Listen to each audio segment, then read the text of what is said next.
Good morning, everybody. Welcome to the Modern Workplace Summit. We're going to get started in approximately 2 minutes. If anybody needs to use the bathroom, it's down the hall to the right. Coffee is around the hall to the right. Otherwise, we will get started in about 2 minutes. Thank you.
All right. Good morning. Good morning, everyone.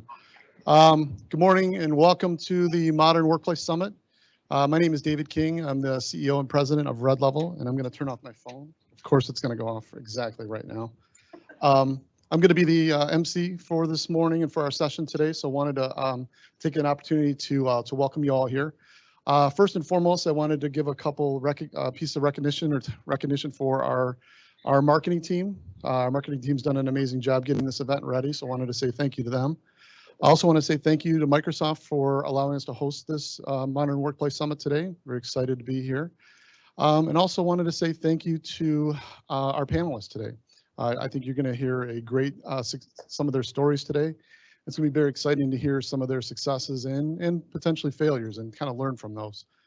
And lastly, I want to thank all of you that are here today that have made the effort to come downtown, and all of you that are joining us on live stream. I think we have about 30 or so that are joining us remotely. Thank you for sharing your time with us today. We really appreciate that and appreciate the investment that you guys are making in your workplace. A couple of housekeeping items. Okay, so just going to go over this real quickly. Right after this, we're going to introduce our panel. We're going to go till about 12:30 with this. Break for lunch for about 30 minutes. There'll be lunch right outside. And then come back here 1 o'clock sharp. We're going to get started with the afternoon sessions. Our teams session with Ryan Charnock. We're going to be doing the modern business workflow with Power Apps with Clay. And then the Microsoft 365 for Security 101 with Eric Inch from Microsoft. So we've got a pretty full day, and we'll wrap up and we'll get everybody out of here before the traffic hits downtown. Good with that one, Megan? Okay. So a little background on the summit. So the reason that we put this event together is that as we were working with our clients, and Red Level's been in business for just a little over 15 years, we started collecting stories from all of our clients. And we started to hear these stories, and as we work with them, we would tell these stories as we work with our other clients as well. And we wanted to share those stories in a format that made sense with the successes, the failures, and bring that experience to all of you because we all relate through these stories. Best experience is usually someone else's that kind of get through and navigate these waters. So our panelists today have gone through the modern business transformation and have really put a lot of effort into transforming their business. So we're going to hear their success stories. Moderating this panel today, we have Jack Lepan, and Jack Lepan is our Director of Products at Red Level. Jack is a senior business consultant and has worked in some of the large Fortune 500 companies as a consultant and small and mid-sized companies all over the United States. We're really excited to have him. So with that, Jack, welcome Jack Lepan.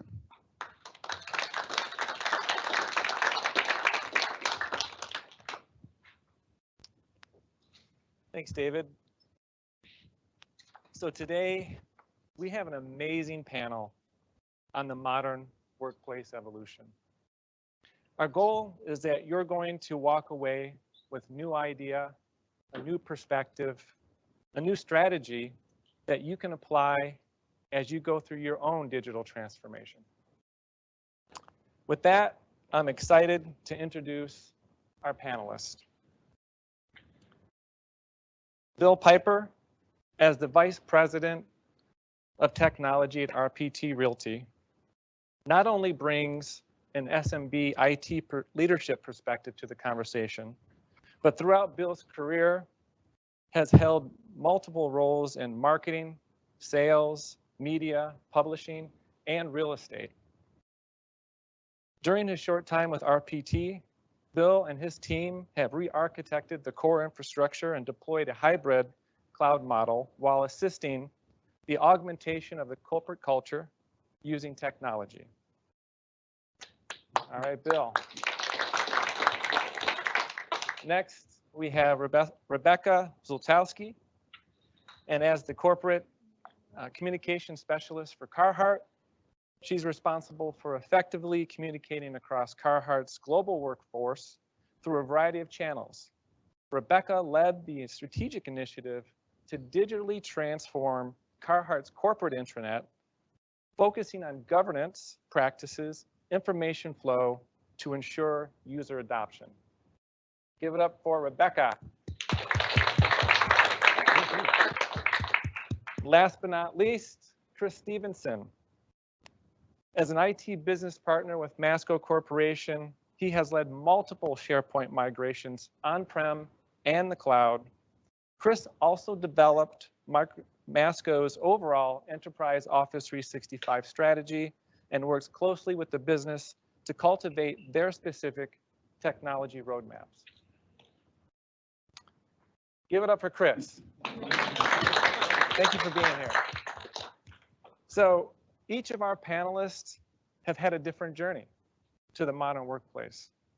And to kick off the panel discussion, they're going to take a couple minutes and just share some of the stories and perspectives on what digital transformation has meant to them. Bill, how about you start? So I was elected first to go and loosen up the crowd a little bit. So unfortunately, I don't know any jokes. I'm not a good joke teller, so we'll just get started. I'm really excited and honestly thrilled to be here today to speak with all of you. Hi, Steve. And share my experience and hear about your experiences as well. So my story begins about 2 years ago when I first joined RPT Realty. I went into the organization as the leader of IT and found a variety of problems, a very dated organization from a culture standpoint, a dated organization from a systems and infrastructure standpoint, and an IT department that was really in just quite a bit of disarray and turmoil. There had been a lot of turnover.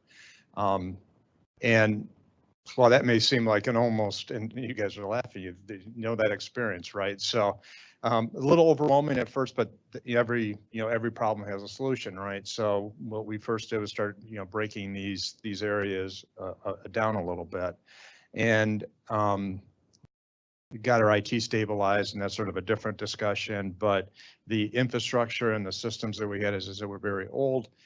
Really end of life, end of support. We were walking a very thin line in terms of a potential disaster happening along the way. So we put a plan together to really upgrade what we had, and that's soup to nuts. That's everything along the way, which is kind of a fun thing to do too, because as soon as you tell people we're on the brink of a disaster, they're like, well, let's spend some money and get that fixed. So now we're in this great opportunity where we can improve and buy things and do things new.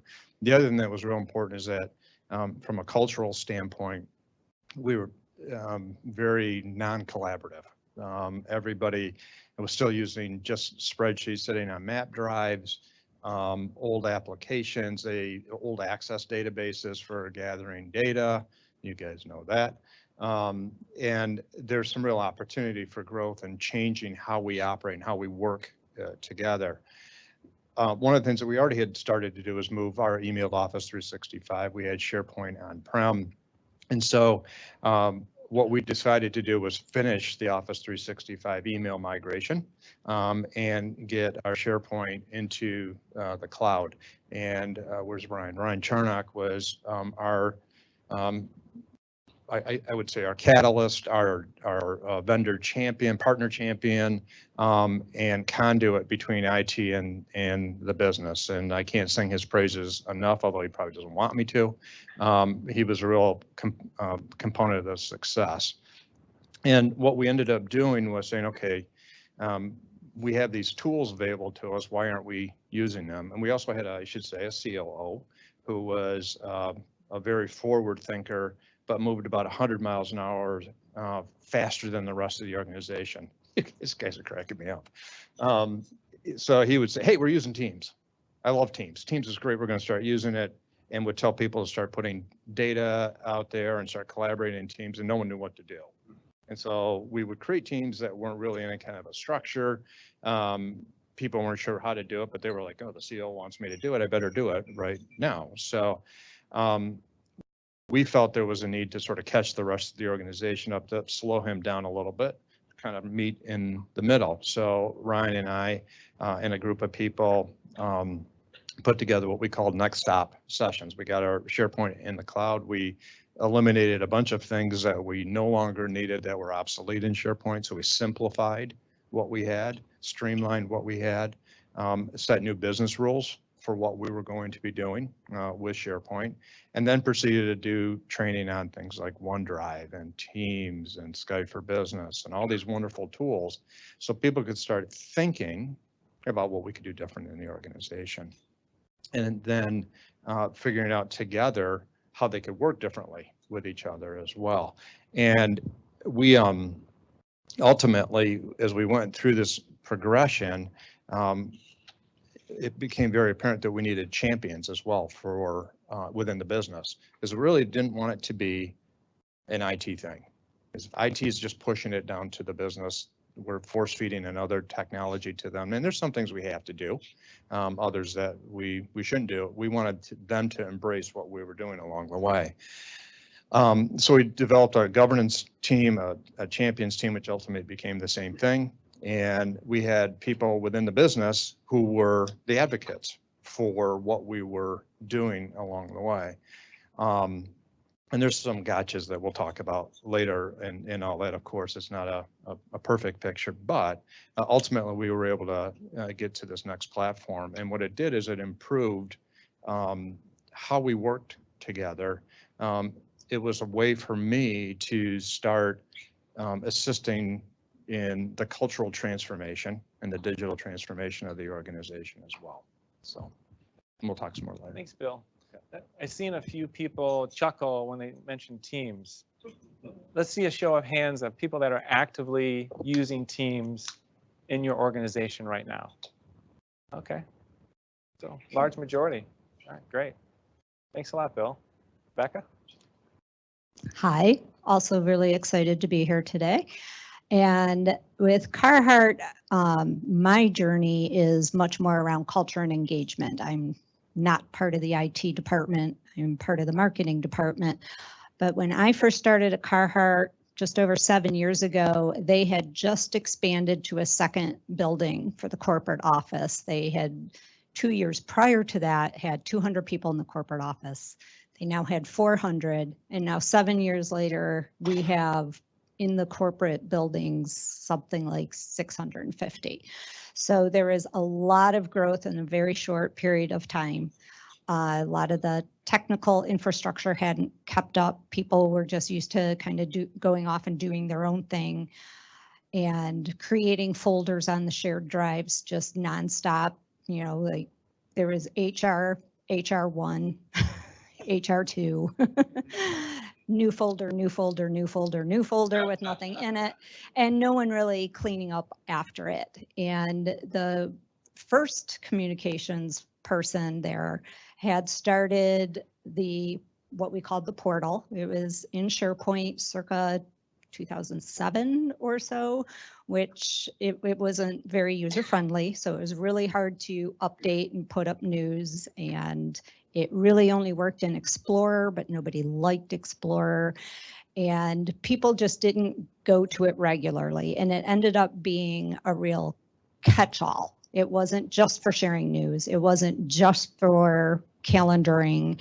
It wasn't just for document storage. It was all of that. And it was really hard to navigate the search bar. You could search a topic that you knew had just been posted, and it would give you a PowerPoint from 2011 that happened to have that same term. So there is see people laughing, yes, yes.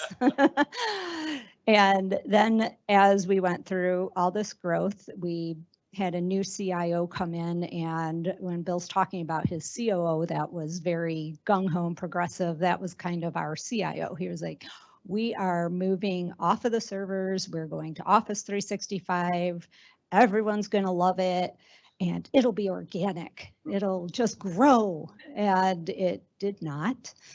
You had real spotty adoption rates, and people were confused by it, and they didn't do, in retrospect, as much upfront training and communications as they probably could have. And it wasn't good. And then in the meantime, we had done our first ever engagement survey, 130-year-old company, thought maybe we should see how people are doing, and did some reorganization across the communications team. And we really wanted to pick up where the survey pointed out we had some gaps. People don't tell me enough, or I don't know where to find stuff. I don't know when stuff is happening ahead of time. I find out about it after. That kind of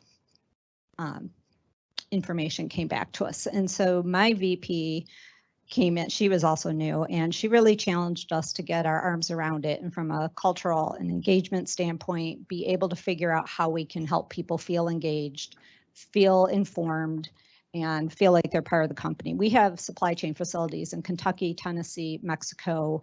We have an office in Amsterdam. So it was this whole global family. And Carhartt is still very family oriented. So we went out to our IT department and we said, we need some help. We want a communication site. And they were like, well, that might not be enough. Let's look at more. So we had Microsoft come in, and they told us they were just launching this brand new super cool thing called a hub site. And we're like, oh, that'll work. And so IT goes, well, go ahead, go do hub site. And we were like, I need a little help. And they're like, well, let's see what we can do for you. And came back and said, oh, remember Ryan? Ryan's going to come in and help us. So Ryan Charnock came in, took us through a series of governance workshops to kind of put some rules in place and figure out what this was actually going to do. And I think we started working with Ryan last November. We launched on the end of May. And it was initially just a few communication sites, just the basic information that everybody needs, HR, IT. And it has grown. I think we have 8 or 9 sites that are linked to it now, and people are starting to comment and interact, and it's really started to open up that two-way conversation, and it's been going great for us. We're really, really happy with it. Great, thanks, Rebecca. And if you have no roles or guidance around what people should do, everything is just going to be dumped into, well, if we have the intranet, let's just dump it in there, right?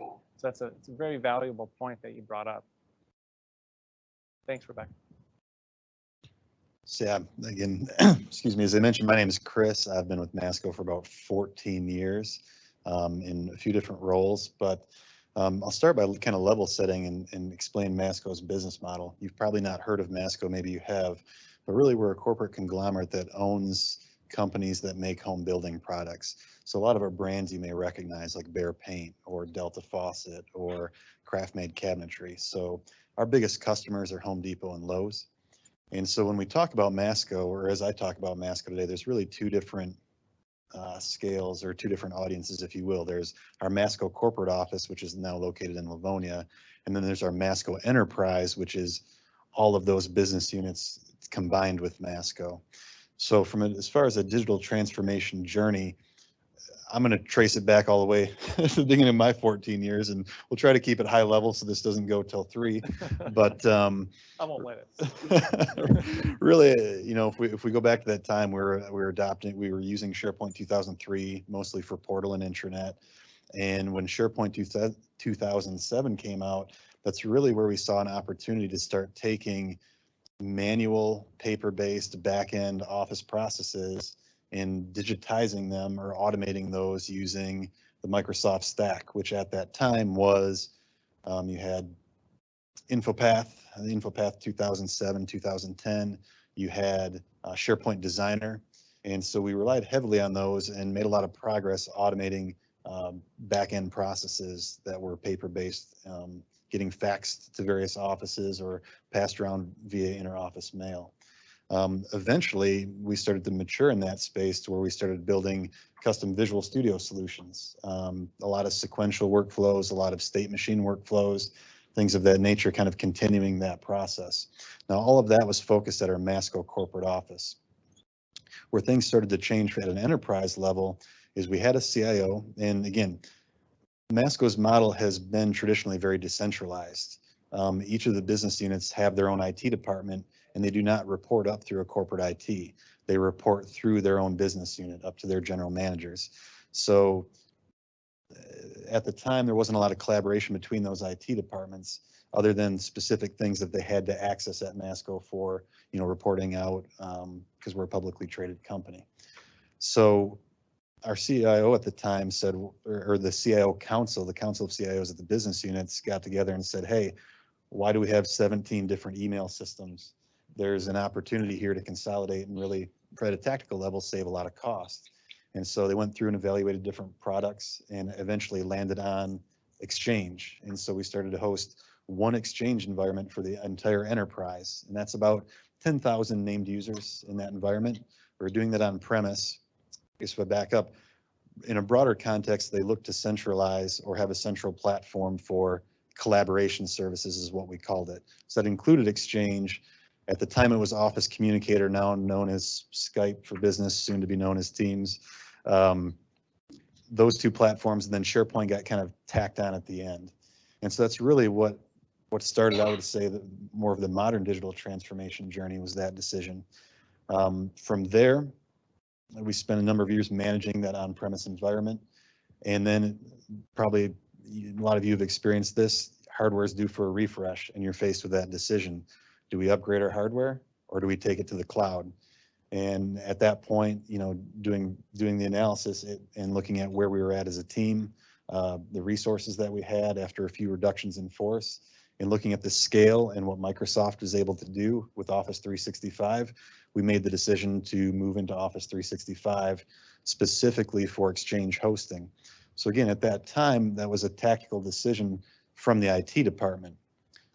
Where the business starts to come in and influence this is, okay, now we've got Office 365, we've purchased an E3 license for Exchange, but wait a minute, there's this entire application suite over here that we're not leveraging. And then as you start looking around in the business, there's all these point solutions that are kind of doing the same thing as what Office 365 can do.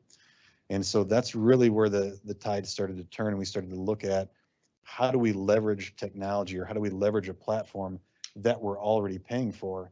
And oh, by the way, if you look at the Gartner Magic Quadrants or the Forrester analysis, this is a market leader in these spaces. So how do we start to take advantage of that? And really that's where we're at now is, again, I didn't really hit on this, but we had an on-premise SharePoint environment that we've gone from 2007 to 2010 to 2010 again, don't ask, and then to 2013. And again, that's in 2017, that's faced with the same decision. Is it time to upgrade, or is it time to move to Office 365? And ultimately, that's where we're at, is we've made that decision to move to Office 365. And again, we've still got a ways to go, but that's the journey we're on. Yeah, thanks, Chris. On that point, let's talk a little bit about the business driver. So, you know, moving some of the stuff off-prem into the cloud definitely was part of it. Mm-hmm. But what other, you know, strategic drivers for the business was it to move and move into this digital transformation? So when we did consolidate Exchange into one environment, like I said, SharePoint went along with that. And at the time, the vision of our CIO was, and really our senior leadership team, is we need to be more collaborative. As I mentioned, the nature of our model kind of leads to silos.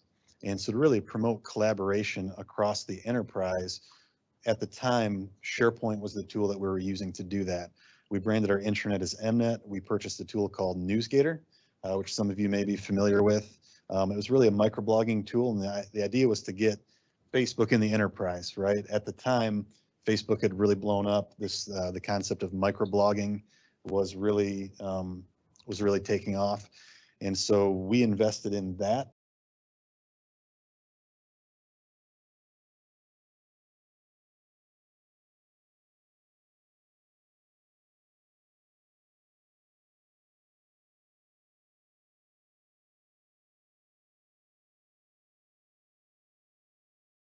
Strategy. Let's build it and they'll come. Now ask how often it works. Yeah. So, and like to your point, in our case, it didn't really work. Again, we continue to have strong results in automating business processes and focusing on that part of the business, but the overall, you know, the strategy of having a more collaborative environment, it didn't really take off. It didn't really resonate with people. It wasn't a technology issue, it was a culture issue. And I would say from an IT standpoint, we didn't understand the culture well enough at the time. And so there's a gap there, and ultimately it wasn't successful. Bill, what were some of the drivers for you in your business? Well, for us, quite a bit of it was we needed to do something different than what we were doing. I mean, obviously, as I mentioned, our systems were so old that what we were doing wasn't working anymore. Data wasn't being shared amongst the company, and we were very siloed, I would say, in that regard. But probably the biggest driver, two biggest drivers that we went through were one, it was about collaboration. And I mentioned that earlier, but the reason why it was so important is that the way our company is structured is we have people in remote sites at shopping centers. So they're sort of like these remote offices. They operate somewhat independently, but they're really part of the rest of the organization, but they don't get to really be part of the rest of the organization, but maybe once or twice a year they get to travel up for a party or something like that. So it's real important for us that we bring them into the fold, that they become part of what we're doing, that they feel like they're a part of the organization. I mean, I've been in organizations with remote sales teams and they kind of develop their own culture, they develop their own way of doing things. And that's okay, but at the same time, you want people to be part of the big team, all part of, we all, obviously I'll play for the same team, all part of the same team. And we couldn't do that without some of these tools, whether it be the Skype for Business. In this case, we'll be moving to Teams in the future, but Skype for Business is a big deal about just doing desktop to desktop video conferencing, putting a face with the text or the voice that you hear on the other side. The other thing and this is real important for me, is that I just saw this, I mentioned earlier, this real opportunity to be a part of a cultural shift. How I operated was not how the rest of the organization was operating. We had an older C-suite, basically, and nobody really, it's kind of funny because when I got there, I pretty much got to do what I needed to do. They weren't really that concerned about IT. So I had to sort of like, open road to travel down to make things happen. And I saw that opportunity to change the culture as one of the big things we do, bring people together. I mean, if you look at our environment, the way that it was, it's from like 1990s. It had tall cube walls. It had offices around the exterior of the building. There was no natural light into the middle. And just people sort of separated them. They had their own like little holes and cubbies that they stayed in. And I mean, that's just not how you operate today. I believe in communication. I believe in transparency. I believe in trust. And none of those things foster that. Well, through technology, I think I can help. I can't change the walls. I can't change the environment now. We recently moved to a new building. We did change all that, by the way.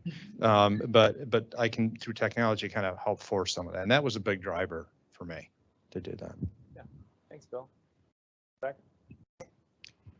So I can't speak to the tech side of it so much, other than the CIO said, build it and they will come, and they didn't.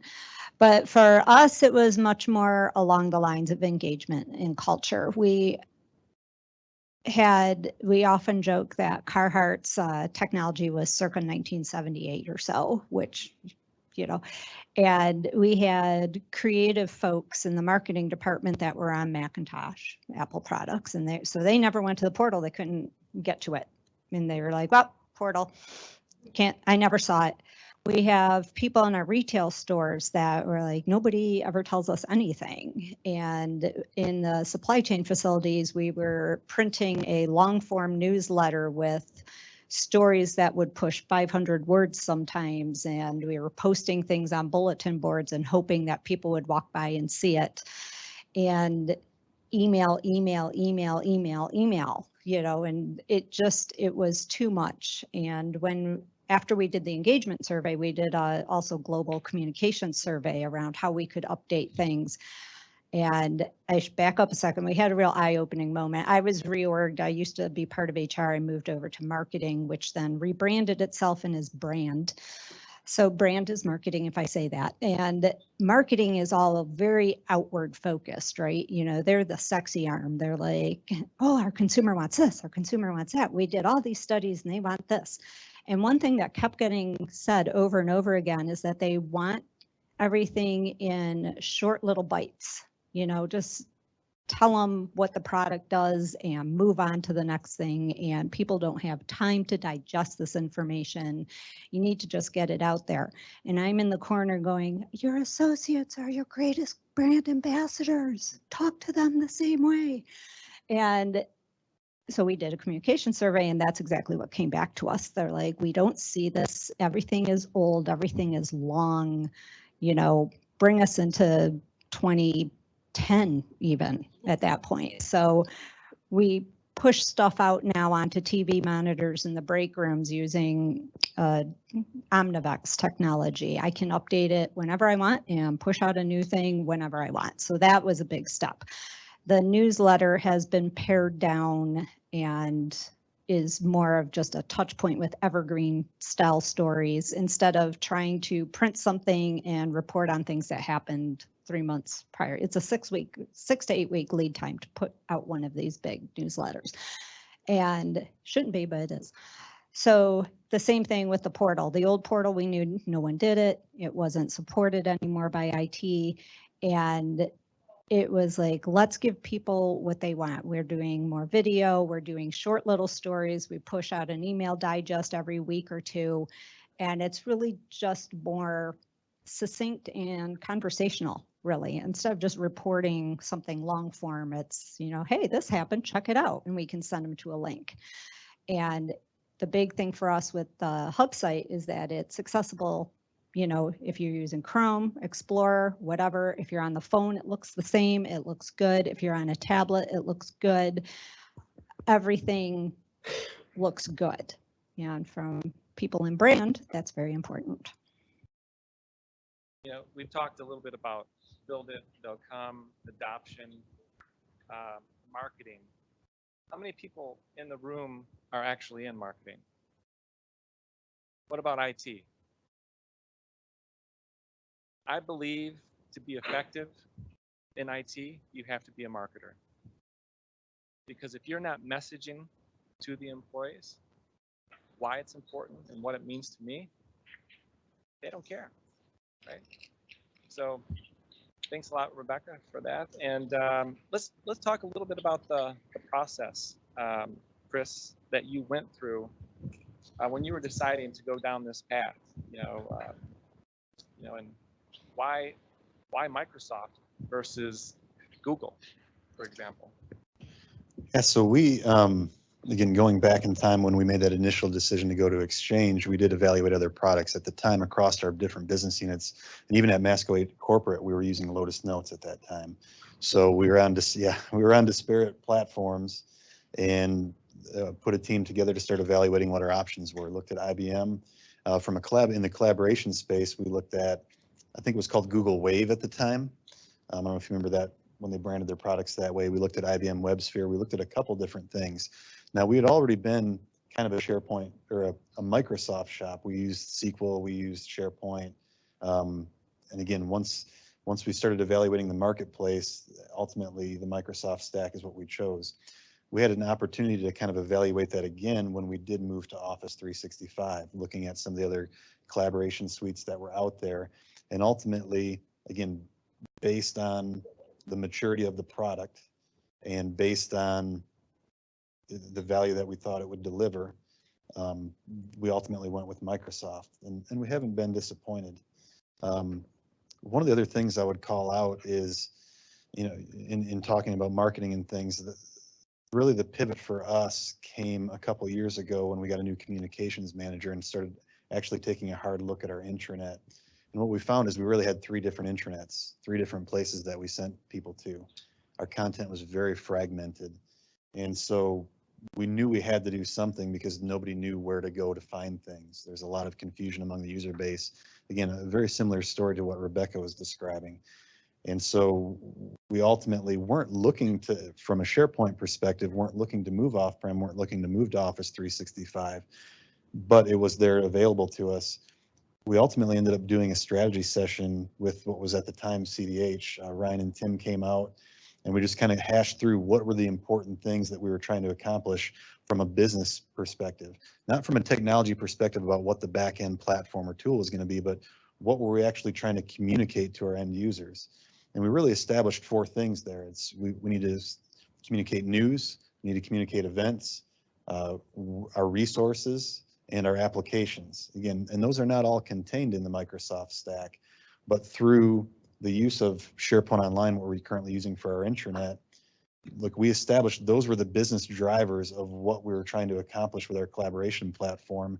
And that ultimately led us through that session to a strategy of how we were going to use SharePoint Online, Teams, and OneDrive for Business for various document sharing and our communication needs, and how we being our corporate communications department would communicate to business units and to our corporate employees, but also how we would communicate with one another, either individually or in our localized teams.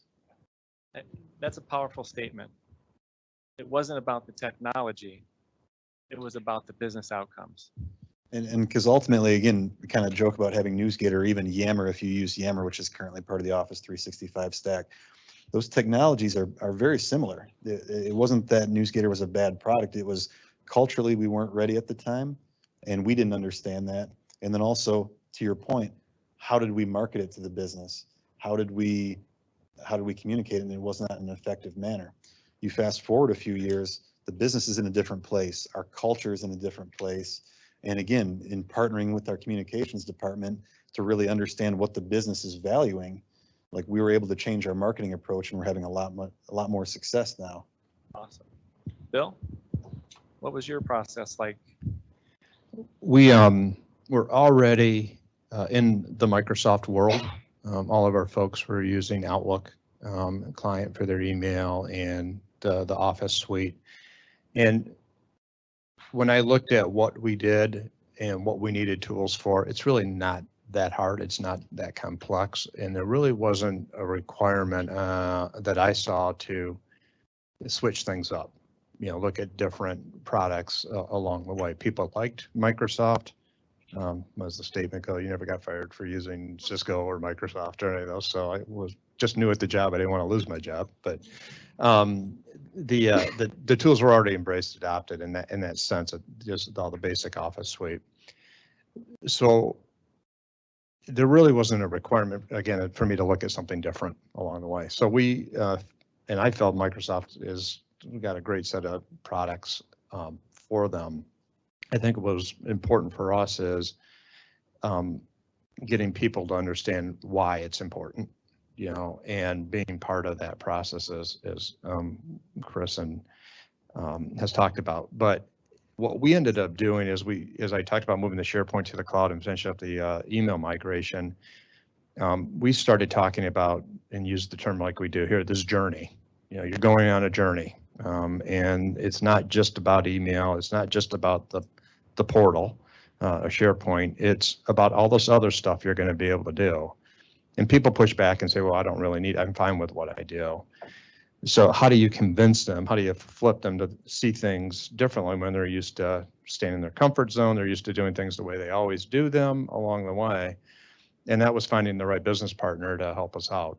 And this, I'm not here to advocate for anybody, but Brian was the big part of that. He became this conduit between IT and the business and helped translate what we were trying to do with them, as also listened to them and translated what we needed to be doing along the way. So we developed these, as I mentioned, next stop sessions. This is your next stop on the journey that you're going down and why it's important along the way. And that really, after a couple of those sessions, people really just got on board. No pun intended, but the idea that they were there with us, they got excited about the training. In fact, we had to add sessions along the way so that people could be part of this. And that included people from the outside. Sometimes they came in, sometimes we did recordings, sometimes we did, most times we did like WebExes or GoToMeetings, that type of thing along the way. The other thing that really helped as part of this process is that we developed department mentoring along the way, where we would take a department Ryan and I and a couple of IT folks would sit with the department and say, what problems do you have? What are you trying to solve along the way? And then try to map these tools to how they could fix their problems, or potentially look at down the road how they could look at that.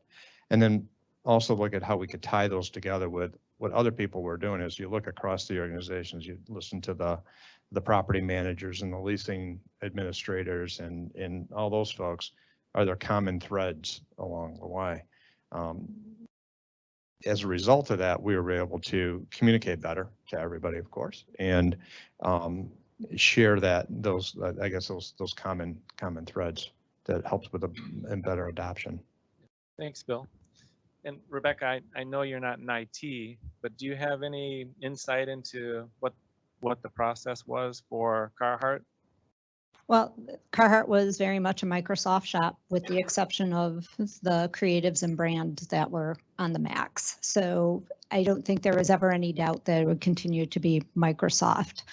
I can speak a little bit to the process we had of getting people to adopt Carhartt Central, is what we call our hub site. And that trying to get the other parts of the business that we knew we needed to be linked to it was kind of a thing. We had to go out there and prove to them that this would be useful, that people would go to it, because the old portal, we still call it the old portal because it's still not fully migrated and sunset, but it was a dirty word. People didn't, you'd say, well, what are you doing? What's Carhartt Central? Well, it's going to be an information hub site, because I'm in marketing and we know how to brand things. Or they're like, is it a portal? I'm like, no, it's not a portal. It's an information site. You can find everything you want. And people were still like, well, the old portal. And I'm like, yeah, it's going away. And trust me, come with us. And so we did a whole little PR campaign around it. We had posters made up that said Carhartt Central, get on board. And, we had coffee mugs made with the little logo. We have a very cool logo because, creatives. And, we're starting to do some gamification around that. And HR was our biggest conversation, many conversations. We're like, we need you guys. As Ryan pointed out in a meeting once, HR equals all. We need them. Everybody needs to find their stuff for that. They had their own kind of platform that they used to communicate personnel type things, but it wasn't for news. So the governance that we put in place was very, very, very useful. We said Carhartt Central is a global platform. It's news, it's communications. Nothing is on there that you can't show to anybody else that works in the company. Bam. And sure enough, we launched and people came out of the woodwork and they're like, hey, I want to be on Carhartt Central. I was on the old portal. I want to be on this. And I'm like, well, tell me what you want to share. Well, we have these reports and we want to keep them somewhere so everyone on our team can get them. I'm like, no, Teams. Call IT. But once we did get everything launched and people did see the value, I started also attending all of our new hire orientations, and I do my own little bit where I pull it up and I said, in your homepage, and this was a fight. We told IT, we said, everyone's homepage has to be forced to Carhartt Central. We want them all to land there. And the initial response was, sure. So I don't know if you ever even heard this, Ryan. So we launched, they said, yes, we will do it. It's happening. It is not a problem. So we launched at the end of May and nobody's homepage was Carhartt Central. And I was like, hey, what happened? Oh, it's not? Nope. Oh, well, we can do this. I'm like, fix it. So they did something magical in IT and they fixed it and it worked for Explore, which no one uses. And they're like, well, we did for Explore. I'm like, I would like Chrome. I need Firefox. And so they pushed it up for Chrome finally, and it more or less got out there. And we said, you can change it, but we want you to land here and enjoy it and see what it does. Search for things. You will be amazed by the search. And So once it was finally out there, we did have a lot of good luck with it. But it was really just getting out in front of the business and saying, this is what it can do for you. You can put all of the health insurance stuff up there.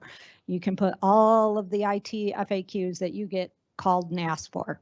Just put it up there. That's been a huge one.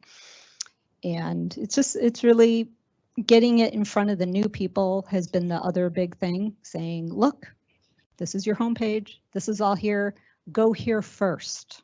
Don't call benefits. Don't call IT. Go here first. And they've been our biggest champions, really. Every time I meet with them, they're, oh, this is great. Everything's right here. I'm like, yes.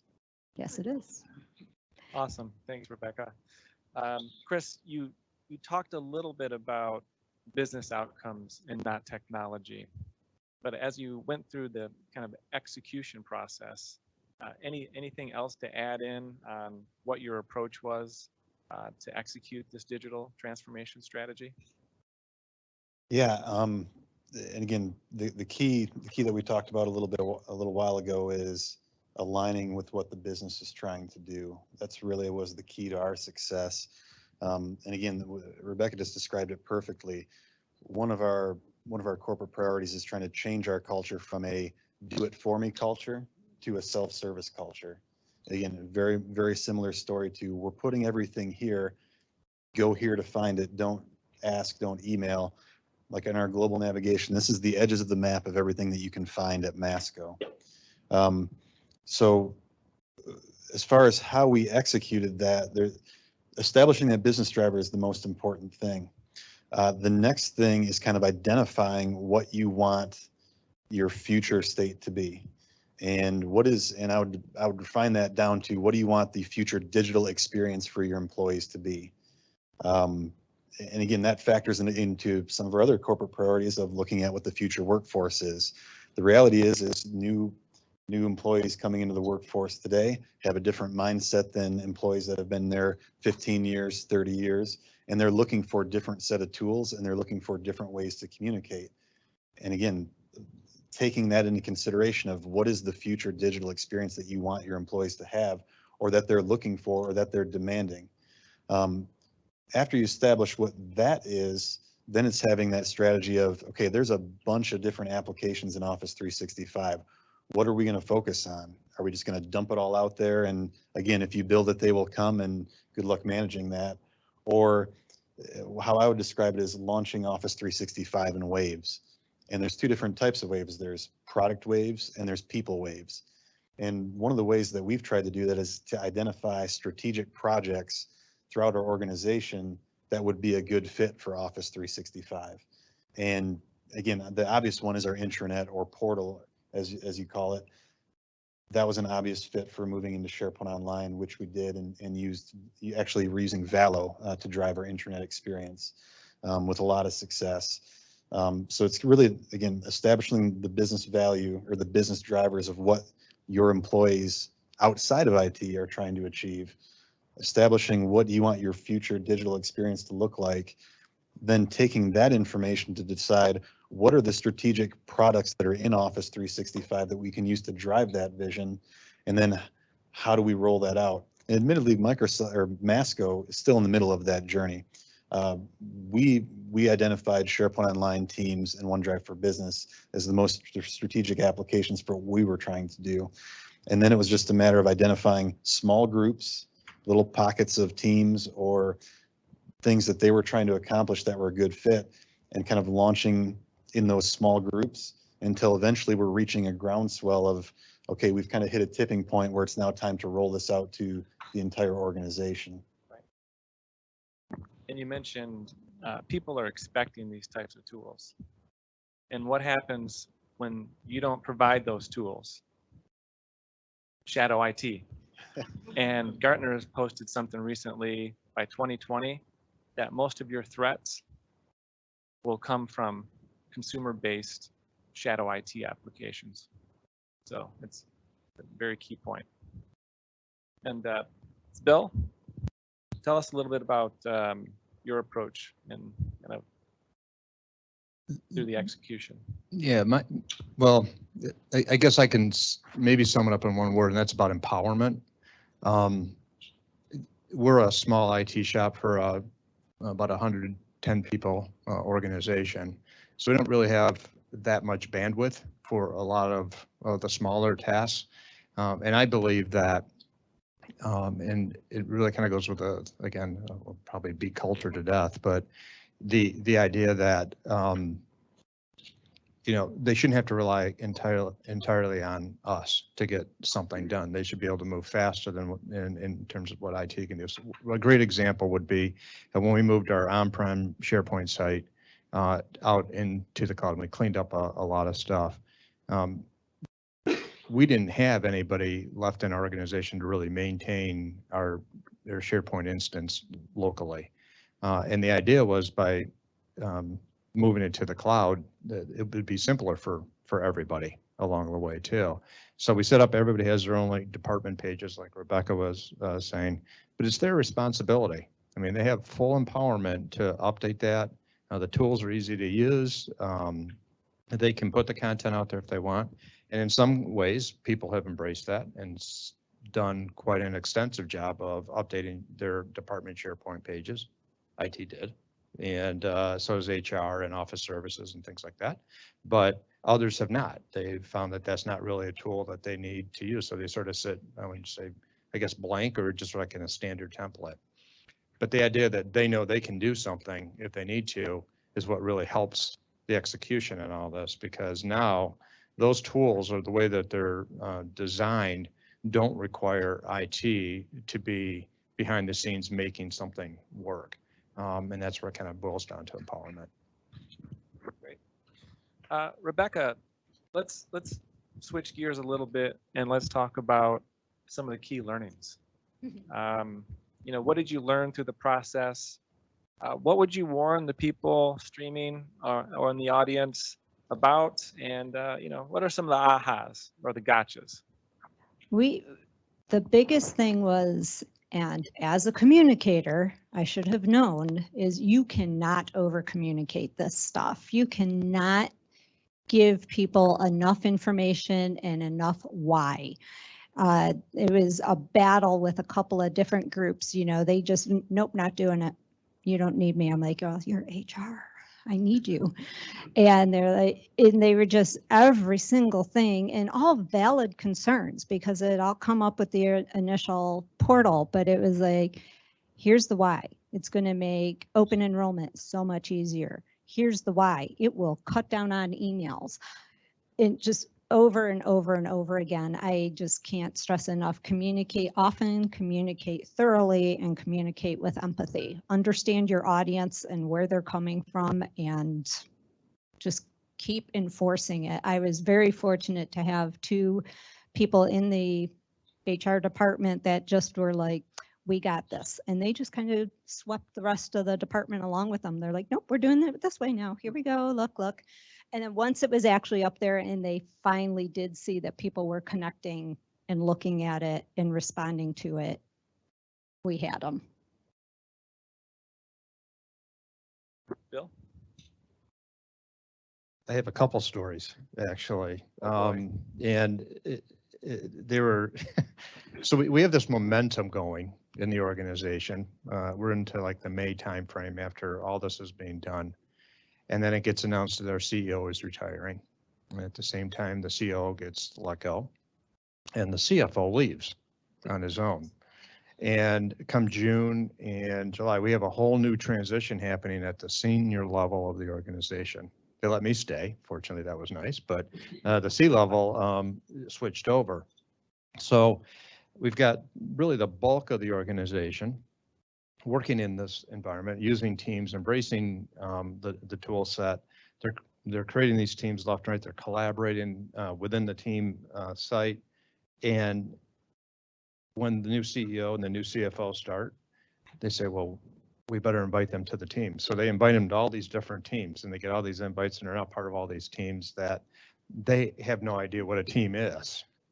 And the other part of it is that they're going to be stationed out in New York at a whole separate site, and they actually build a team over the next 6 months of people out there that have never been in the Michigan office and have not gone through any of the training at all. So there's sort of a separate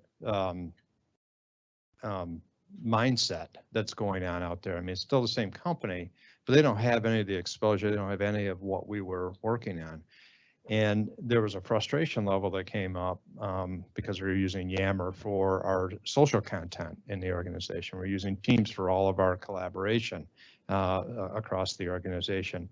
And they would say, where can I find this document or the spreadsheet? And they would say, hey, it's on the team site. And they would go, what the hell's the team site? Where is the team site? I don't know what team site I'm supposed to go to along the way, because I've got like 15 of them that I belong to. So that really started to fall through. And then with the Yammer, we really got people on board to start talking about our health and wellness initiative. That was where we posted a lot of that stuff. New employees that came in, we posted that out there. Properties were showing what some of the remodelings and the development that was going on along the way. So we in corporate could see what was happening at the property level, some of the shops that were changing and the construction was, and that was kind of cool because we never really got to see that as much before. So you can see this is working really well. But the CEO and the CFO were like, well, I have so much communication coming at me, whether it be from Teams or Yammer or email. We need to narrow this down. Let's get rid of Yammer along the way. And we were kind of like, well, that's not really a good idea. And HR was a big advocate for using Yammer because they, I didn't really talk about this earlier, but a key part of the success was the customer or the client advocacy of all this, having people in the departments knowing that we're championing this and driving it through the organization besides IT. And so people are somewhat disappointed that they got the word that we're not using Yammer anymore. And we started seeing a decline in the use. But what something really interesting that happened in all that was that the business drove the continued use of it. It wasn't IT that had to come in and say, you need to use this, executives, because this is what's happening. The business champions and the leaders of that and the advocates said, no, we're still going to use Yammer. People like seeing the property developments going on. They like seeing what's happening outside. They like seeing the events at the properties that maybe there's an art fair happening and they can see what's going on out there. And so our marketing people embraced it and they started putting more stuff out there. And then when it came to the team site, people started teaching them a little bit more. Ryan and I went out and did a training session in December and showed them how to use it a little bit more, which that changed everything. That was a game changer for them. They finally kind of, the light went off and they were able to see how it worked a little bit, because at that point they were just on their own along the way. So the gotchas were, I think in this case, it would have been better if we could have trained all of them and got them on board right at the beginning, but they moved and we couldn't get out there and we couldn't get all the people together at any one time. So what an experience, I'll tell you. It's talk about a whirlwind in a year, but ultimately it's come out okay. Yeah. Interested to know how many people in the audience are using Yammer. Okay. I was with the product manager of Yammer last week, and he said, this is the year of Yammer. So you might hear that phrase now, but this is the year of Yammer. I don't know exactly what that means yet, but it's the year of Yammer. That's a cool product. I mean, it really is neat for the organization. It's amazing how people start going on there and being able to, it's kind of like the Facebook of of the Microsoft world for the business. And they go in and they like stuff or they'll comment. It's a lot of the same people all the time. But what I found is people may not be commenting or liking, but they're reading it still, because they're saying, I saw that. And that's really neat. Yeah. Chris, some of your key learnings? So I can echo everything that Bill and Rebecca just said, but I want to take it a little different angle. And when you talk about risk, and I've been talking a lot about business value and having the business engaged, where we were at before we started to do that with the new communications manager and the new strategy was IT owned not just the tool set, but owned the intranet. And when IT owns the intranet, it starts to look like IT, and that's not good. What would that look like? Well, like I'll give you an anecdote. When we started working together with this communications manager, they couldn't find anything. There's a lot of fragmentation because things aren't where she expected them to be, because she thinks, like, I don't want to make it sound weird, but we think different in IT, right? Like it's part of our strength, and it's, you know, part of the challenge. And so, well, where is this? Well, I'm the SharePoint architect. I have all these URLs just right here, ready to go. So where is this? Well, you go here. Well, the rest of the business can't memorize 100 and some URLs of where their SharePoint sites are. That's not a good model, right? But again, that's for me, that was a blind spot. And again, IT owning the intranet, it started to fragment and really lost connection and wasn't adding value to people because they couldn't find what they were looking for. Then you have people bookmarking things, you have them emailing links. That person leaves that role, they don't know about the site, they create a new site like your HR1, HR2. So that's the biggest risk, is not having the business involved, and kind of transitioning to, okay, what's a practical example of that in the win category is really, again, we're using Valo's global navigation tool to really kind of the thing that ties our experience together. For a long time before hub sites, you didn't have like a global navigation scheme across your SharePoint site collections. So what goes in that navigation and how should that be organized? As an IT person, am I the right person to decide how to break that up? I don't know. Let's ask Rebecca. That was, we did have quite a few discussions around that for our navigation, and Ryan was there for many of them, and people will go to war on some of that. And we just tried to make it simple. You know, we have locations, departments, resources, and initiatives. And the thing I kept telling people when we were doing that, I said, we can change it, but this is where we're starting. And we've already run into a new site that's coming on. I'm like, I can argue here, I can argue there. But the thing, you have to be adaptable, and you have to just keep working towards it and explain that to people. Because people are like, well, that's it. I'm like, no, that's it today. Yeah, and that's a powerful statement. You know, where you start isn't necessarily where it's going to finish, right? And so getting something out there, kind of that minimal viable product even, and adjusting as you go. So, Chris, did you have any more ahas? I kind of switched the mic on you, but. That's perfectly all right. That was like I said, a lot. We could tell a lot of similar stories to Rebecca and Bill, but I just wanted to present it from that angle because that's one of, as we continue to mature in this space, that's one of the key things is, again, getting out and interacting with the different departments. This is how you're marketing yourself to the rest of the enterprise. What message do you want to send? How do you want to send that? And really getting somebody outside of IT to own that, as I see, is one of the real keys to success. Great. All right, let's talk about some results. What have they been to date? You know, we've talked about, you know, Bill, maybe we start with you. You talked about Yammer, and even though the C-suite says, hey, let's just shut that down, the organization said, no, like, we like it, it's effective. So, I mean, did you see a reduction email? Did you see, what were some of the results of, you know, your digital transformation? Yeah, so I would love to tell you there's a reduction in email. It just doesn't feel that way. Old habits are really hard to break. But we are seeing more use of the Teams Messenger a little bit. And we have people that are doing desktop to desktop video conferencing through Skype for Business and those tools, which is, like I said, really helped out quite a bit. I think probably of a bigger impact is this this digital transformation and cloud strategy that we've deployed. And I really haven't talked about our cloud strategy, but much of what we want is we look at really a cloud first. And this is where Office 365 fits in so incredibly well. But if you look at what it does for the employees, we just actually launched this year a work from home policy. And the reason that we were able to do that is because of these tools.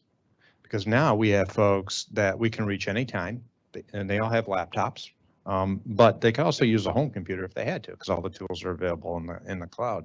And that's a real big deal, because now we've offered something, a benefit to our employee base that they didn't really think that existed before, and we can make that better. Now, there's a lot of that, credit goes to our CEO and this leadership team we have to make that happen. But it makes it a lot easier to do when, people can get in touch with each other and we can have good conversations and feel like we're right there with each other along the way. The other thing I would say is it really helps out with our business continuity, because when we start looking at what happens if we lose a site, or we have to send people to another site, or have to work somewhere else, work from home for that example, we can keep business going because all of our data, not all of it, be careful how I say that, the primary portion of our data is out there available, and we're going to continue to put more out there along the way. So the work from home, that's very interesting. The tools that we have today enable that. And how many people in the room does your companies have work from home policies? Okay, maybe about half. And I mean, what do you think? And I know, Rebecca, you had the same experience, but what has that done for, the war on talent, or, just the culture in general, to be able to have that? Well, as Bill said, we have work from home, and we had it before we had the Office 365. A couple of things that really drove home the usefulness of it, though, that in the past year we had, there was some sort of transformer fire in Dearborn, and we lost everything and everyone had to go home. You couldn't get online at all. And I didn't have my laptop with me. I don't always have it on me. I mostly have it on me, and they got a call through our little notification thing. It said, don't come in, power's down. There's no power at all in the area. Don't even think about it. But I could log into my desktop because I had moved everything to OneDrive and SharePoint and everything else. And I was talking to someone later, and they're like, yeah, I had to take PTO. I couldn't do anything. And I said, oh, well, I just logged in and I was in 365 and OneDrive. And they're like, what is OneDrive? And I thought about it because, I'm a big proponent of get rid of jargon. So I proof everything, and I'm like, end-to-end process means nothing. Explain. And so I said, OneDrive is your desktop. Oh, I said, just save everything there you save on your desktop. Then it's all there. You can access it. And I'm probably not explaining I'm oversimplifying that, but it kind of clicked with a lot of them. And then so we had another issue just recently where we're in 3 buildings, and my building was shut and no notice. So I was actually at an offsite, again, did not have my laptop. And several people were like, see, I had everything on OneDrive, so I could go home, log into my desktop, and have everything. So that's been. Yeah, and when you say desktop, I don't know if everybody knows this in the room, but OneDrive now can back up the files on your desktop and documents, which is pretty powerful, because I know I share a lot. I mean, a lot of my stuff goes on my desktop. And now the fact that it's backed up is pretty powerful. So if you haven't enabled that, you might want to take a look at it. Yeah, that was one of the things. I went back to IT actually, and I said, you got to show everyone how to sync that. Because IT knew, and they all did it, but they didn't really kind of put it out there. And that was just eye-opening for a lot of people. Yeah, great point. Chris? There's a few of them. Right. So let's start. So there's storytelling, there's metrics, and then I want to touch on a little bit of diversity and inclusion as well. So where I'll start is one of the big benefits we've got is being able to, the way that we rolled out our intranet, we called it Intranet in a Box. And we tried to, and what Intranet in a Box really is the set of tools that we used, the set of processes that we went through to create our new intranet. And the way that we're structured, Masco's intranet has 2 audiences, our HQ employees, but then also all of our enterprise. So it has a little bit of a split personality because of that. But each of our different business units has their own intranet that then links back to Masco some way. So we launched our intranet on October 8th of 2018, our new in SharePoint Online in Valo. And then over the course of 2019, we were able to take that process and take those tools that we built and redo intranets to solve similar problems of fragmentation and people don't know where to go for things. We were able to do that 4 times for 4 of our business units this year. We've got plans to do at least 3 more business units with intranet in a box in 2020. So we basically invested in a solution, and now we're able to fully leverage the value of that solution by replicating that to solve the same problem the other places where we're experiencing that problem. So that's where I would combine, switching over to metrics now. Since the launch of that new intranet, we've seen, if you go into the Power BI in the Office 365 Admin Center, there's usage reports, or there's adoption reports.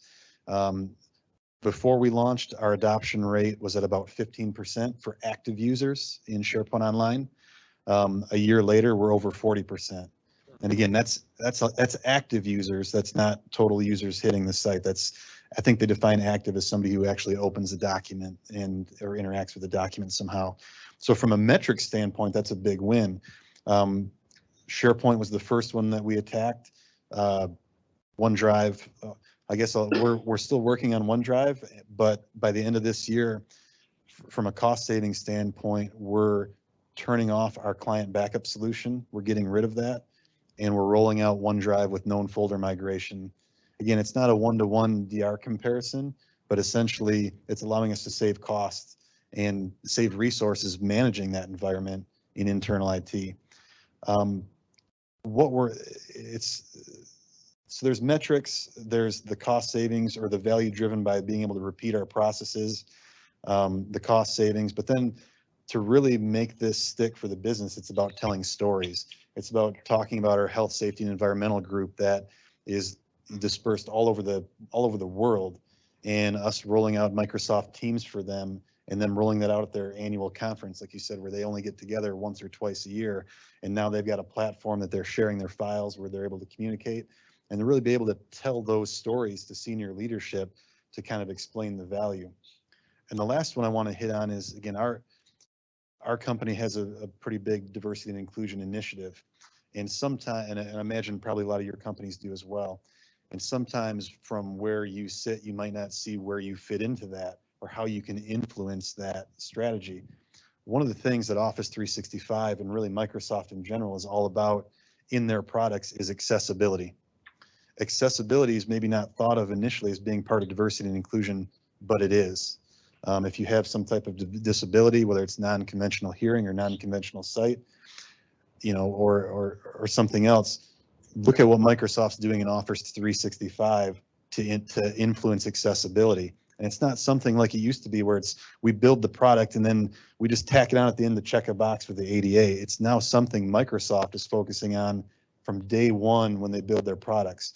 So you look in Word and PowerPoint and you've got dictation and you've got read aloud and you've got, I don't know if we're using it on the Teams live stream, but there's even captions or translation now I don't know if it's rolled out yet, but that's coming to Teams live meetings and things like that. Or Microsoft Stream is a product we haven't talked about, but the auto transcription that you get there using their, Microsoft Cognitive Services to drive that. So again, that's a powerful story. And that's a way that we in IT can be a part of diversity and inclusion, even if you're not involved in hiring, even if you're not involved in some of these other things. That's an area that we can grab onto and really be leaders from a diversity and inclusion standpoint. Really making it possible for those people to be a part of the organization.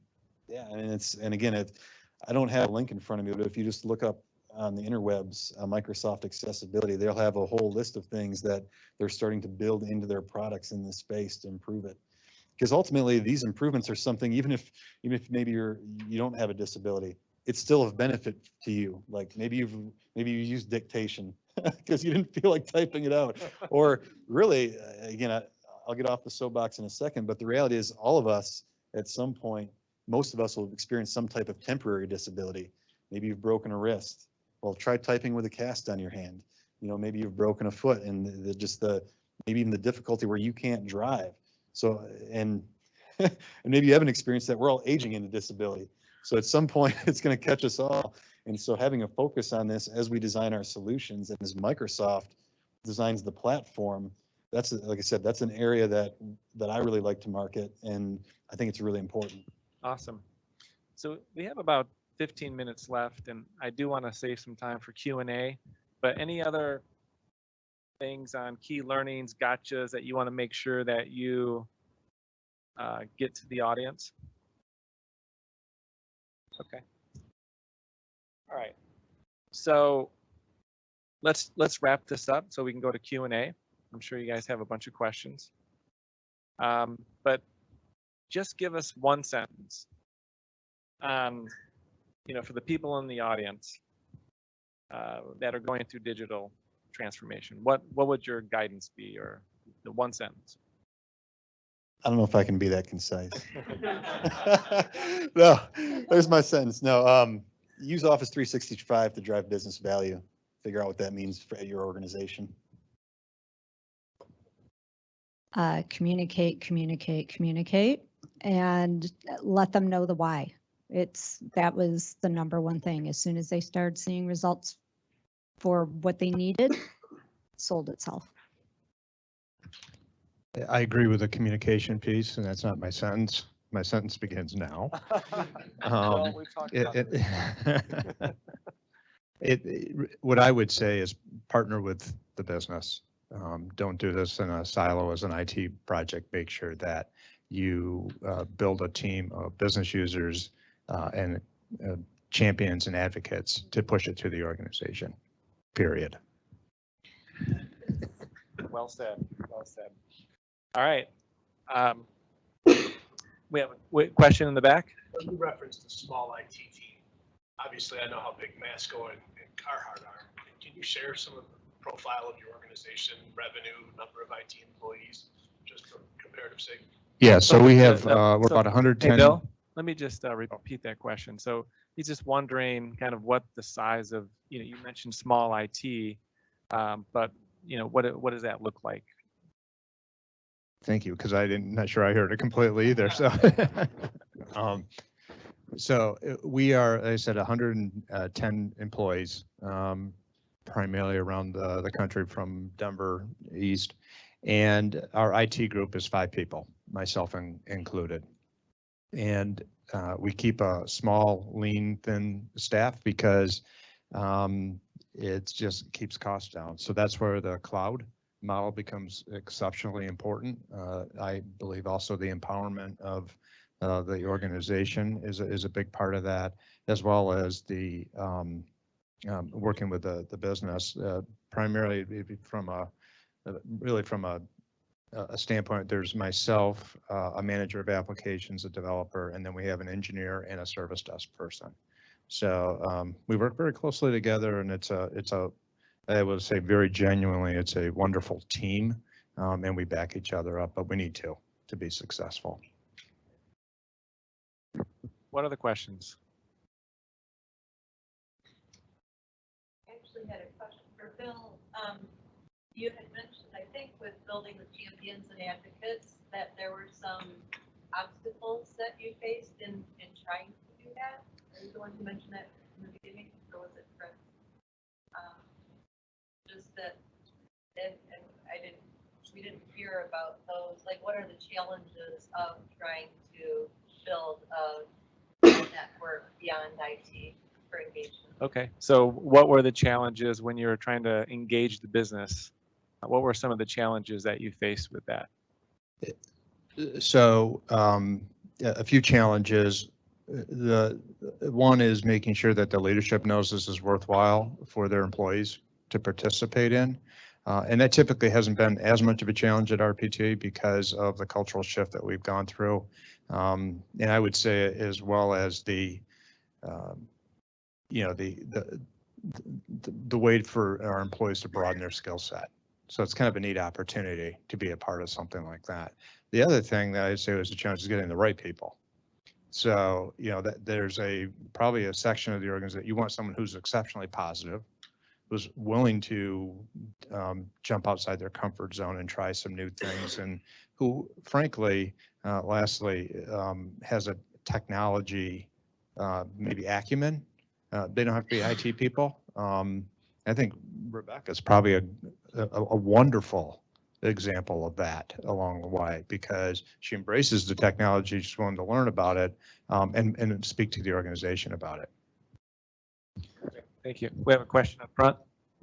How do you manage the pace of development with Office 365? A good example is we got through our Skype for Business using audio conferencing. We got through that deployment. 8, 10, 12 months later, suddenly now we're moving on to Teams. And you've seen that in many different of the product lines that they've released. How do you know what's going to be adopted by Microsoft? I mean, I know these are some of the rhetorical questions, but you don't want to invest where it could be gone in a year. So really, how do you set that technology roadmap and keep up with the pace of change, and how do you structure that process?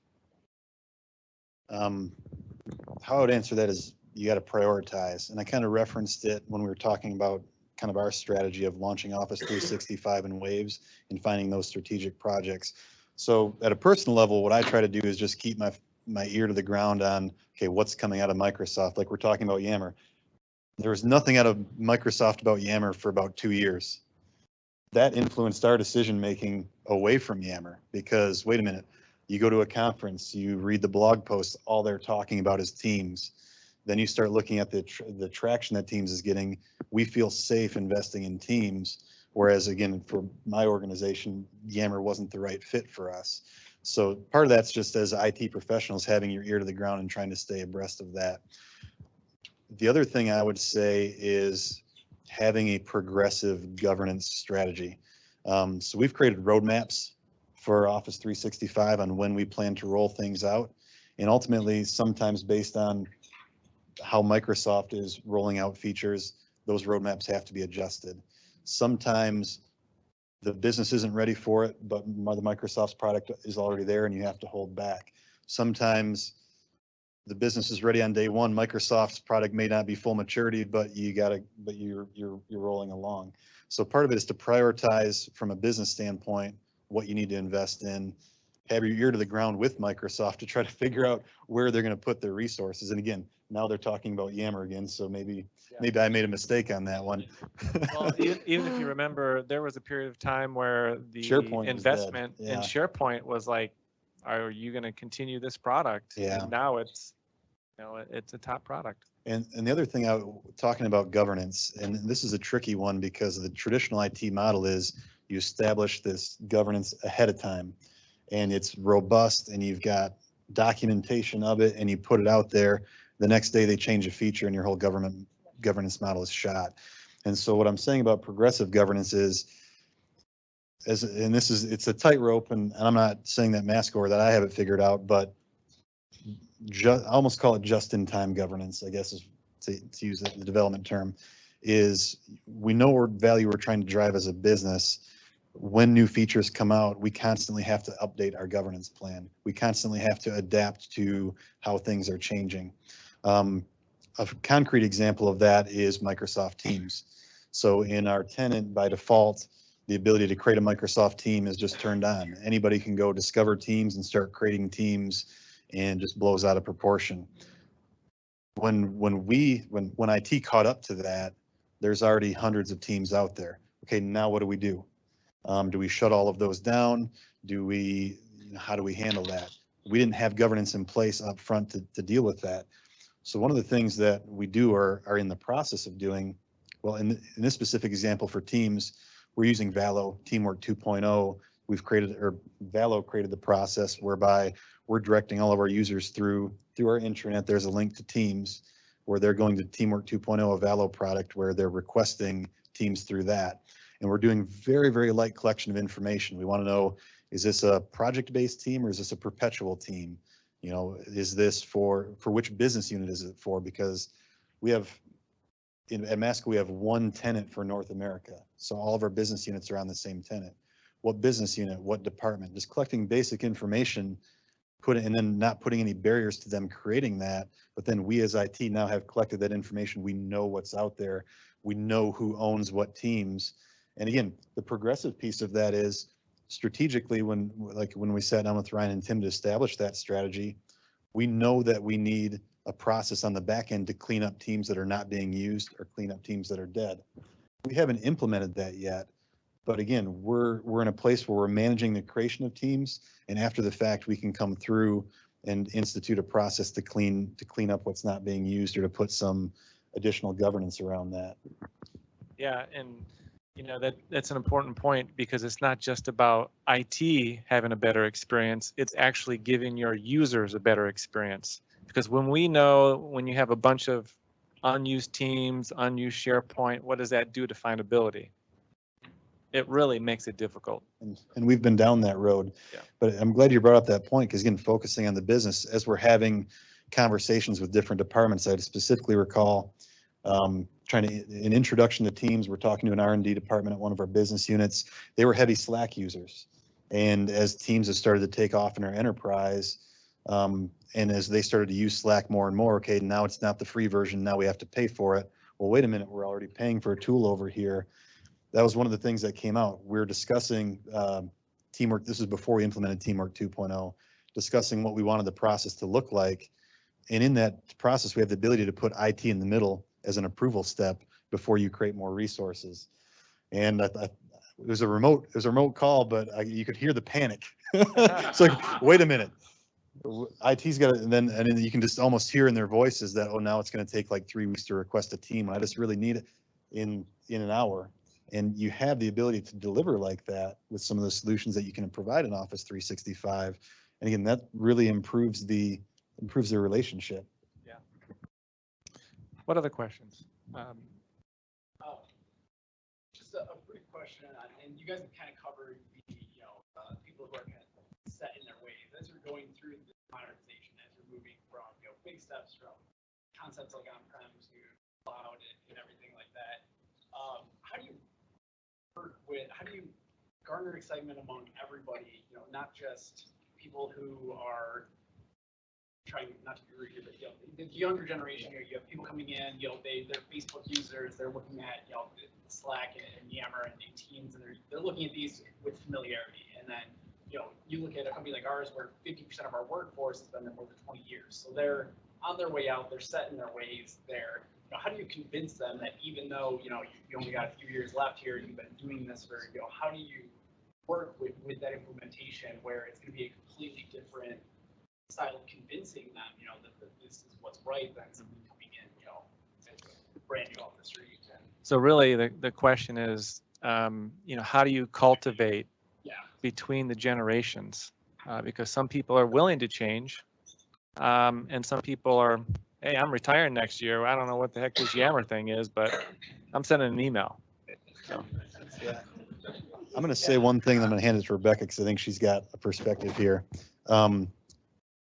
Executive sponsorship, identifying an executive that can really champion it. And so how we did that at Masco is our IT reports up through our CFO. We're trying to get OneDrive for Business adoption. We're trying to get Teams adoption. Well, one of the things that we can do is go up to that senior executive level, and myself and another individual in the organization made a presentation to him about why we needed to do it and to try to get his buy-in for our strategy. And we were ultimately able to do that, but it's not just a passive like, yep, good job guys, I like the direction you're going. It's active executive sponsorship. So we kind of pitched him on a vision of, again, because he travels quite a bit. Okay, not just saying that you agree, but let us install OneDrive for Business on your mobile device and start putting your files there. Let us install Teams on your mobile device. And so we've really started to put these products in his hand and asked him to use those. And what then happens is he's having conversations with other senior leaders at the business units and at other companies. And I'd almost say it becomes a point of pride. I don't want to put words in his mouth, but again, if you're on a plane and you're trying to reference a financial document that, oh, hold on, let me pull that up, and you scroll through and find it. And again, an executive maybe that's not as forward looking, wait a minute, how did you get your financial data on your phone on a plane, right? It starts to strike these conversations to where those individuals at that level have a great deal of influence. The other thing that they can help you combat is if people know, or if that's a visible presence of them using the technology, a lot of times the people on the ground level will start to follow that. because if they can see that this is how the senior leadership team is working and this is kind of driving the expectation, it really reduces the barrier, because ultimately people are going to push back. But again, at the senior level, if they can see that it's being used, and also at the senior level, if they're communicating that strategy down to their direct reports at the director level, you kind of have the opportunity to fight back against some of that pushback that you're describing. Yeah, I would absolutely second the executive sponsorship, and then the resulted fear of missing out from the rest of them. Hey, how'd you do that? But absolutely, you need to, IT has to offer the support, because we were very fractured. We had a lot of different platforms, a lot of different little systems, a lot of shadow IT going on. And when they rolled out Office 365, the immediate response, and it's an older culture at Carhartt for most part. Most of us have been there 10 years plus, although there's a new wave, much younger coming in right now. But they didn't, they just kind of let it be out there and said, go forth and become one with Office 365. And then when people did have questions, they brought in some interns, because it was around May or so, and they brought in 6-8 interns, and call an intern setup time and they'll help you. Well, okay, they're interns, and just by that definition, you're not showing me that you're invested in teaching this to me.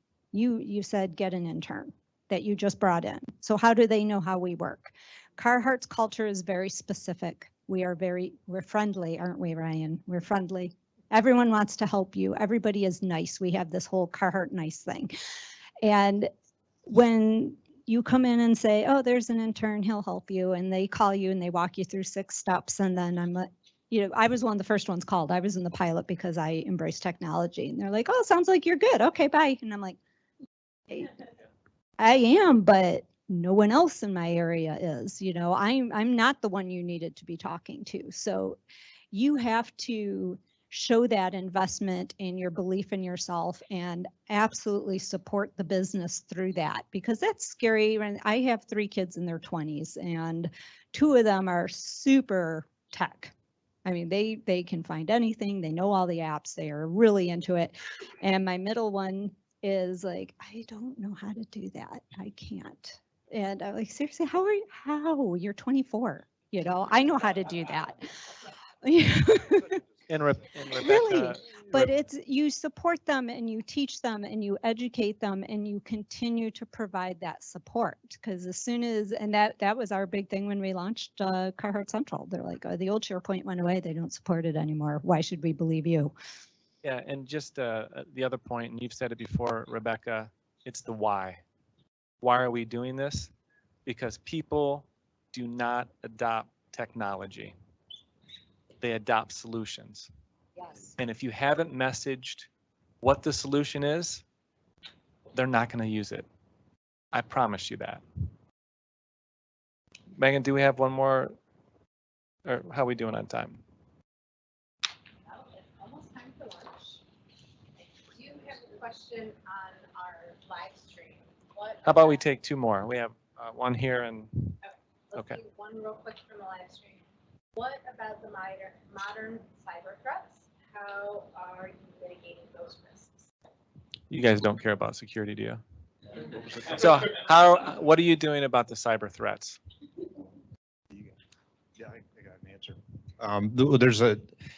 I'll be quick because I know we have a couple, you've got an answer too. So what we're doing, and you probably heard this as IT folks, the biggest weakness is your people, right? That's where if there's going to be a problem, it's going to come from that. So we do a lot with education. We do phishing testing, we do training, we do communication and education all around security.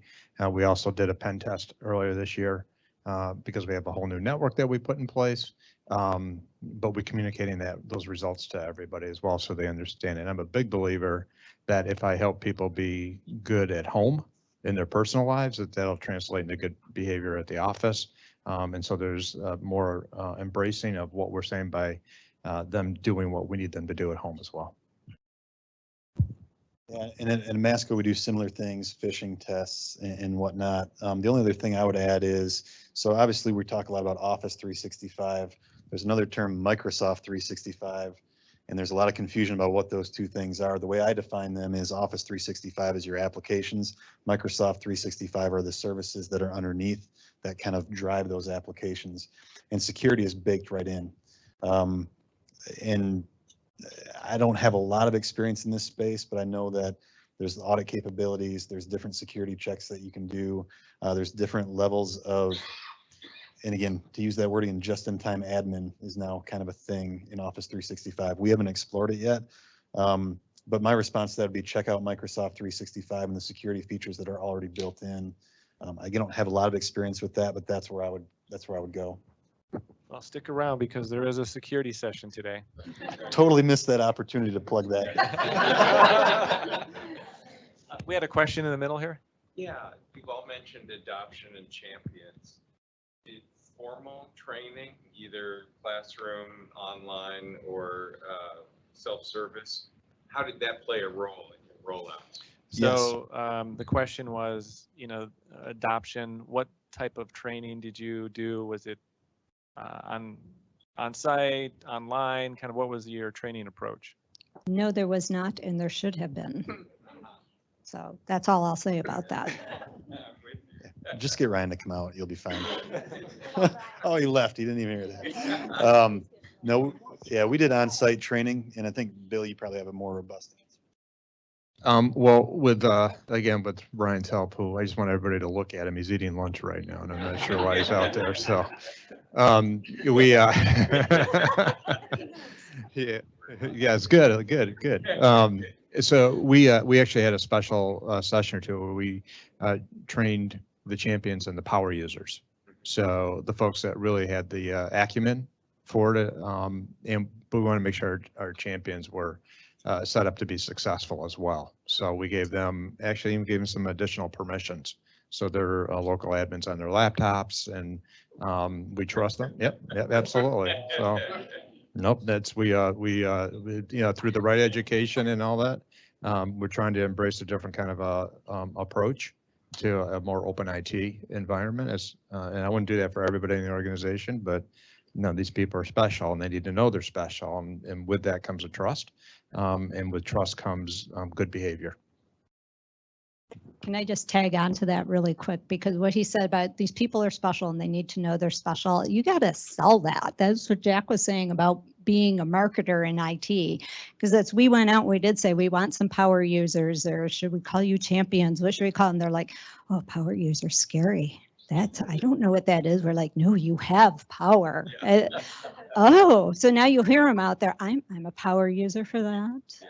So sell that. The why in the sell. Woo. Awesome. Well, I think we're gonna wrap that up, and I'll turn it over to Megan. But thank you so much. You guys are awesome, not only as panelists but as partners, and we really appreciate you being here today.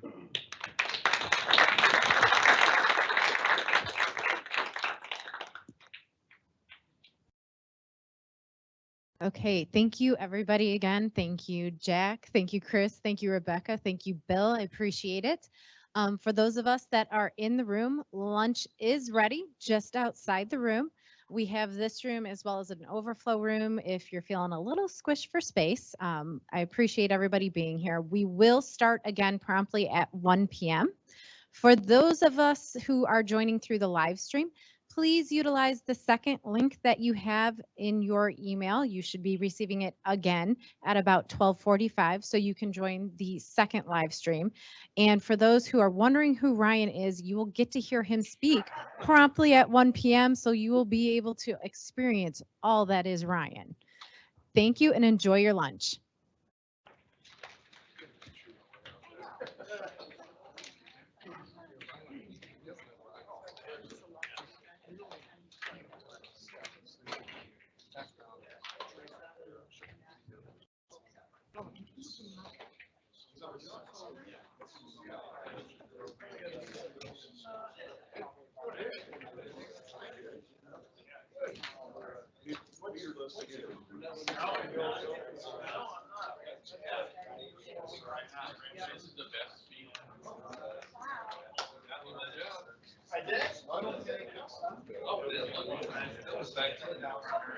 So maybe I think we should do a little research on